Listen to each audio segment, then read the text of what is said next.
রাজস্মিতা, আমাদের কলকা আর্টিস্ট।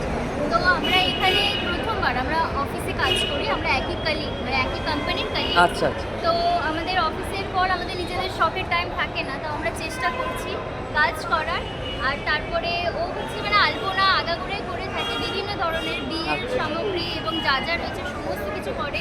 আমি প্রফেশনাল কাজ করি এবং ক্যান্ডেলসের কাজ করি। আচ্ছা, এই কাজগুলো কি এই কাজগুলো তোমার? হ্যাঁ হ্যাঁ, এই কাজগুলি আমার। এটা হচ্ছে আগের বছরে এক্সট্রা স্টকে থেকে যাওয়ার জন্য বাকি সব স্টক আউট হয়ে গেছে, তাই এটাকে আমরা 70% ডিসকাউন্টে দিচ্ছি। আর এছাড়াও মানে আমাদের আরও অনেক রকম, আপনি যদি পাঞ্জাবি বলেন, তারপর ছাতা বলেন, সমস্ত কিছুতে ডিজাইন রয়েছে। তো সেটার জন্য আমরা ইনফরমেশনটা নিচ্ছি। এই প্রথম বছর বসলাম আজকে, আর আরও হচ্ছে 3 তারিখে, ব্যাস এই দুটো দিনই বসছি।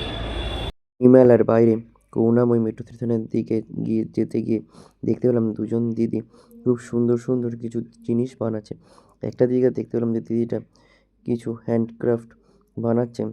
একটা দিদিকে দেখলাম যে বেশ কিছু সুন্দর কলকা তৈরি করছে, আর ব্যাগের ওপরও বেশ কিছু সুন্দর কলকা তৈরি করেছে। তোমরা যারা বইমেলাতে যাবে অবশ্যই এই দিদিগুলোকে দেখতে পেলে দিদিগুলোর কাছ থেকে জিনিসগুলো কিনো। দিদিরা 3রা ফেব্রুয়ারি লাস্ট বসবে।